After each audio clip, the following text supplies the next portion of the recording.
The repair bay of the Resolute Dawn smelled faintly of ozone and scorched alloy. I had been stationed here for 6 months, and every day felt the same. Fixing armor plating, patching ruptured joints, and recalibrating shields. Nothing glamorous. Just the monotonous grind of keeping soldiers battle-ready.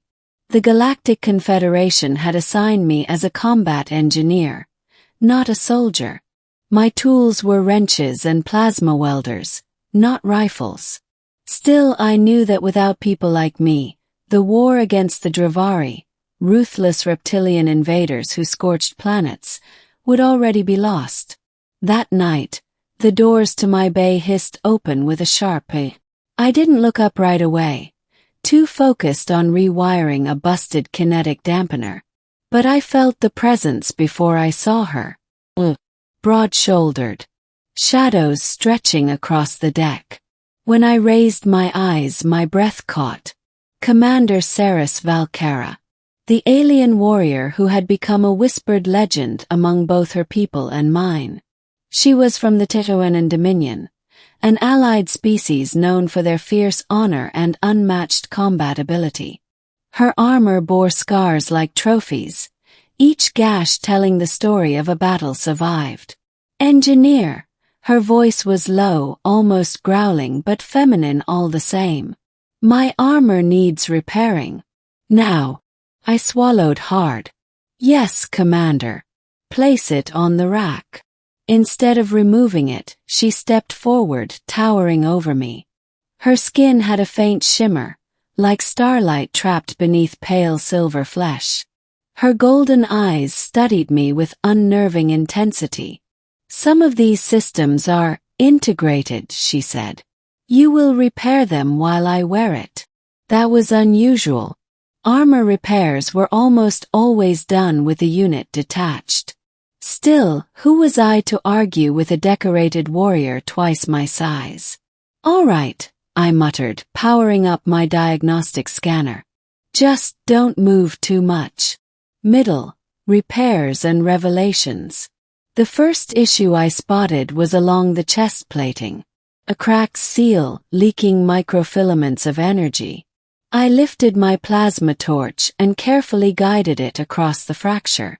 The smell of heated alloy filled the bay. The hum of the welding arc drowned out my thoughts. Until she spoke again. You are delicate with your work. I froze for a moment, then continued. If I'm not careful, I could fuse the wrong layers. Armor needs precision, not force. Her golden eyes followed every move. Strange. Your people are known for clumsy haste. Yet you touch as though the armor is alive. A nervous laugh escaped me. Well, when the armor's the only thing standing between a soldier and disintegration, I'd say it deserves respect. She tilted her head, studying me with that unblinking warrior's gaze. For a moment, I wondered if she was evaluating me the way she might an opponent on the battlefield. I moved lower, repairing the kinetic dampener along her abdomen. The sealant gel spread across the fracture, and my gloved fingers brushed her armor as I smoothed it into place. That's when it happened. Her voice lowered, softer but edged with something dangerous. You're touching me too softly, human. I blinked, nearly dropping my applicator. Excuse me.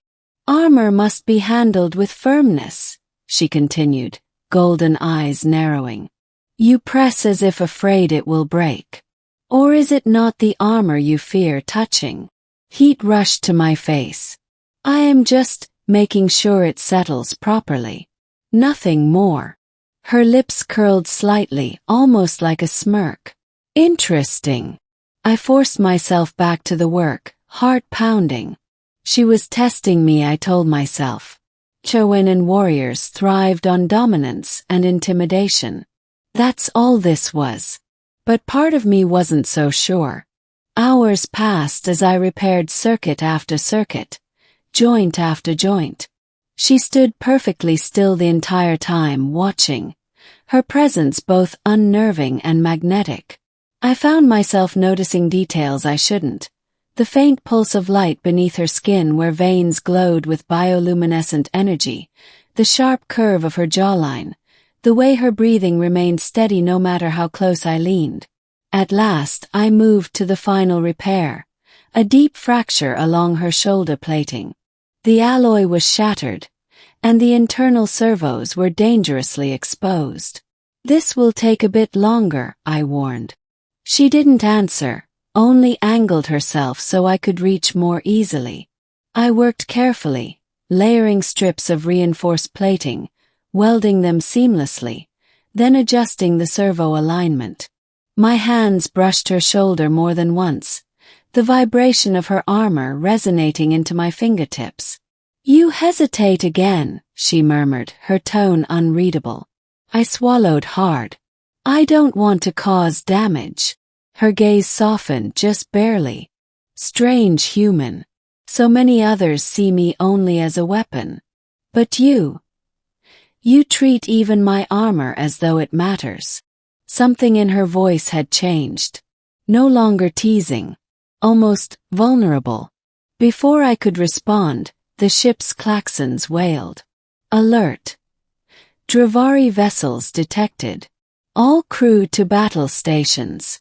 Ceres's eyes sharpened instantly. She rolled her shoulder, testing the repair. To my relief it held. "Good," she growled. "You've kept me battle-ready. Stay here, engineer." She turned to leave, but then paused at the door, glancing back at me. "We will continue our discussion later." Climax, the battle. I didn't stay put. Not really. The engineering deck doubled as an auxiliary control hub, and when the first blast rattled the hull, I rushed to my console to monitor power distribution.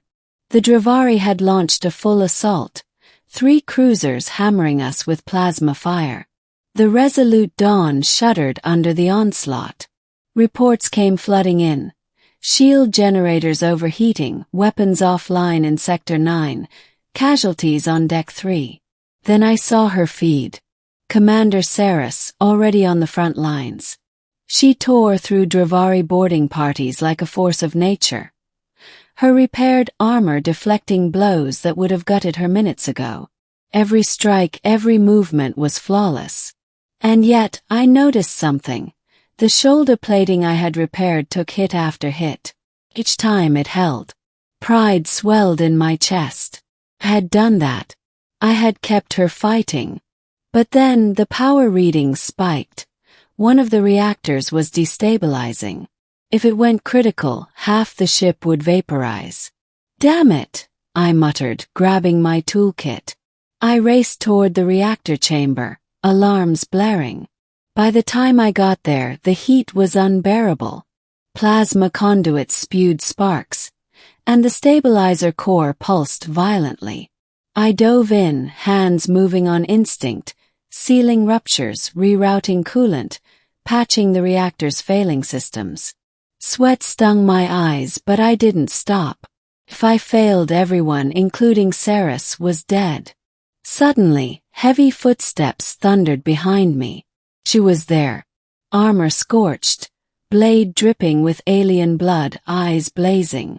"Why are you here?" she demanded, voice almost a snarl. "Saving your damn ship." I shot back, hands buried in the reactor's guts. For a moment, she looked like she might drag me away by force. But then she saw the readings, realized what I was doing. Instead of stopping me, she dropped to one knee beside me. "Tell me what to do," and blinked stunned. The legendary Commander Ceres, asking me for guidance. "Hold this conduit steady," I barked, shoving a plasma line toward her. "If it shifts, we both fry." She obeyed without hesitation. Her massive hands gripped the conduit while I welded the seals shut. For minutes we worked in sync, warrior and engineer, strength and precision.